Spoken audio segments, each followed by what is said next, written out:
नमस्कार, पॉलिटिकल बाबा में आपका स्वागत है। मैं हूं मनोरंजन भारती।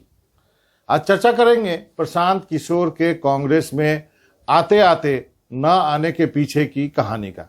आखिर क्या वजह थी प्रशांत किशोर, जिसके बारे में इतना शोरगुल मचा पार्टी में कि पीके आ रहे हैं, पीके आ रहे हैं, लेकिन पीके आए नहीं, चले गए।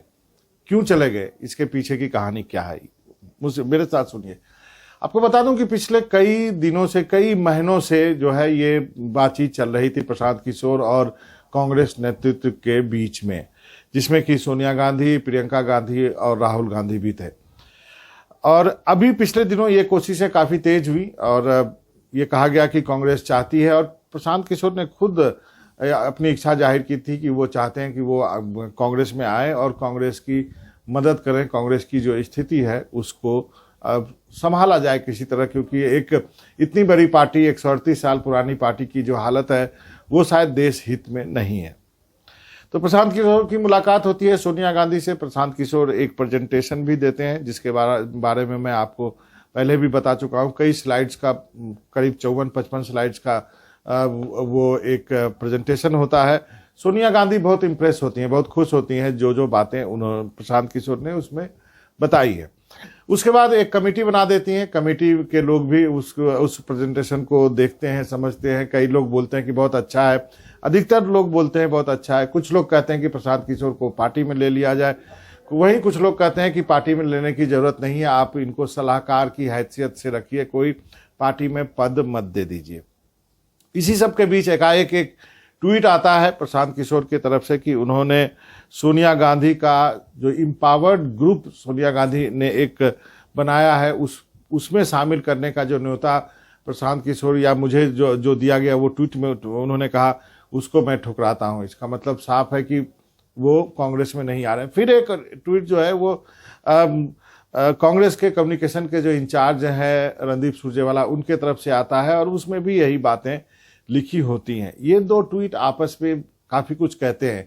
कहने का मतलब है कि ये दोनों ट्वीट एक ही तरह की भाषा में किया गया ट्वीट है, जिसमें किसी पे कोई दोष नहीं मढ़ा गया। इसका मतलब अब आप कह सकते हैं कि दोनों पक्षों ने आपस में मिलकर तय किया कि हम एक ऐसे नोट पे इसको छोड़ के जाएं जहां पर वैमनस्यता ना हो, जहां पे मनमुटाव ना हो, जहां ऐसा ना लगे कि कोई जो है नाराज हो गया है।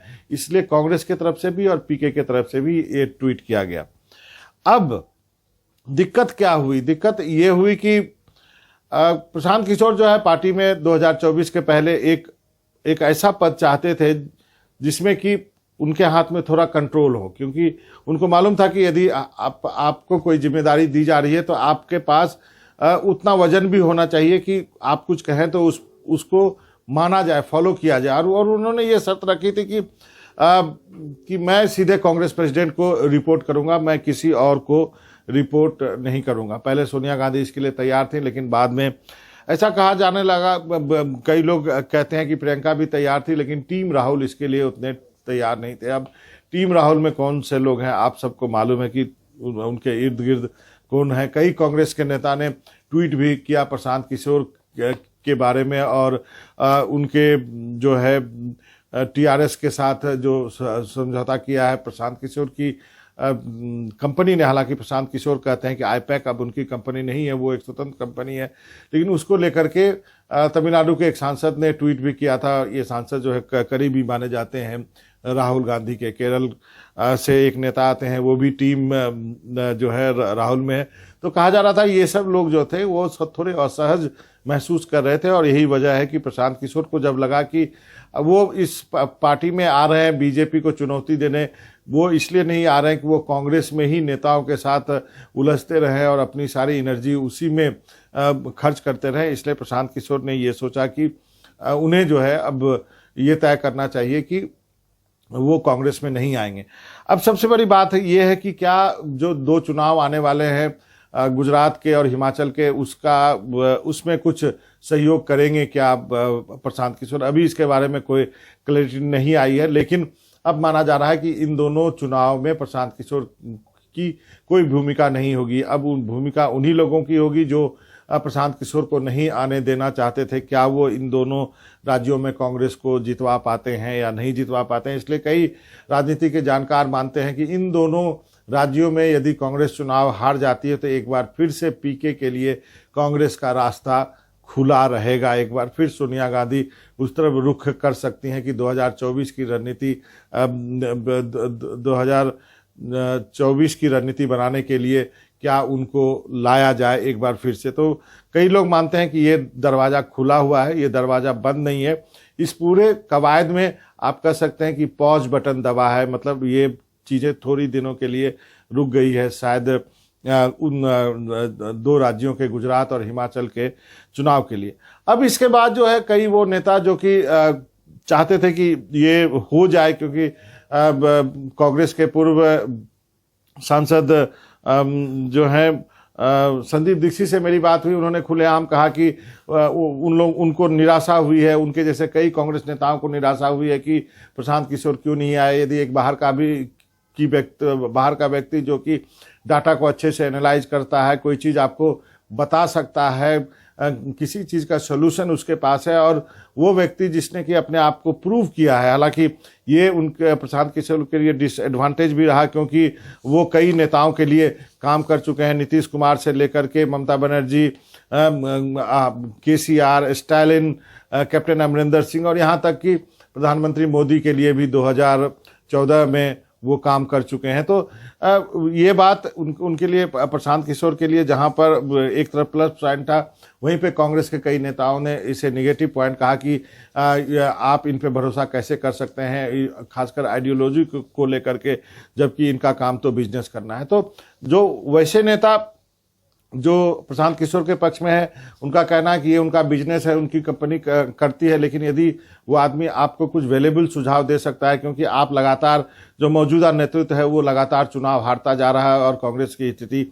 खराब हो रही है। कई लोगों के इशारे सीधे राहुल गांधी के तरफ थे कि किस तरह से आप जो है अनमने से राजनीति नहीं कर सकते। यदि आपको राजनीति करनी है तो दिन रात करनी होती है, 24/7 जिसको कहते हैं, कि दिन रात जब तक आप राजनीति नहीं करेंगे, राजनीति में आप सफल नहीं हो सकते हैं। पॉलिटिकल पार्टी जो है वो उसका मुख्य लक्ष्य होना चाहिए सत्ता में आना, और उसके जरिए, सत्ता के जरिए लोगों की सेवा करना। और कोई दूसरा रास्ता यदि आप अपनाने की कोशिश करते हैं तो आप एक एनजीओ खोलने और राजनीति से हट जाएं। तो अब उंगलियां उठने लगी है, इशारों में बातें भी होने लगी है, लेकिन कांग्रेस में क्या कोई नॉन गांधी आ सकता है, इस पर जो है कोई जो है ढंग से बात करने के लिए तैयार नहीं होता। निजी बातचीत में तो कहते हैं, लेकिन बाद में कहते हैं कि नहीं, नॉन गांधी आना संभव नहीं है। प्रशांत किशोर के फॉर्मूले के अनुसार एक कार्यकारी अध्यक्ष जो है नॉन गांधी बनाए जाने का भी था। अब क्या इस पर कोई तवज्जो कांग्रेस देती है या नहीं देती है? कई राज्यों के प्रदेश अध्यक्ष जरूर कांग्रेस ने बदल दिए हैं, और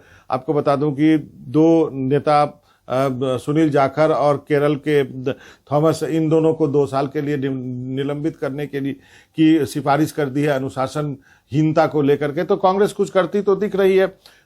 हरियाणा में नया अध्यक्ष आ गया, इसके पहले हिमाचल में नया अध्यक्ष आया था। कई जगह जो है गुजरात को लेकर के काफ़ी चर्चाएं नरेश पटेल को लेकर हो रही थी। कहा जा रहा था कि प्रशांत किशोर ने उनसे बातचीत कर ली है, तो फिर हार्दिक पटेल नाराज हो गए थे।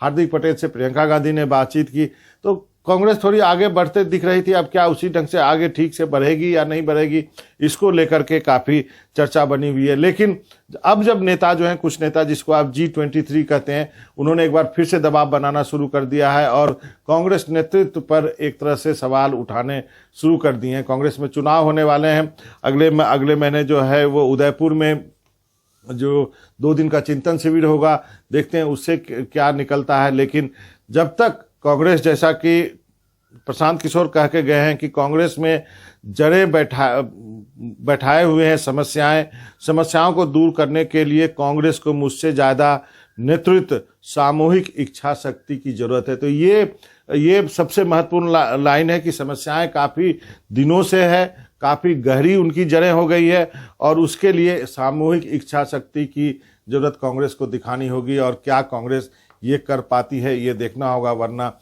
138 साल इस पुरानी पार्टी का भविष्य कुछ ज़्यादा उज्जवल दिख नहीं रहा है। पॉलिटिकल बाबा में आज इतना ही, कल कोई नया विषय होगा, उस पर चर्चा करेंगे। धन्यवाद।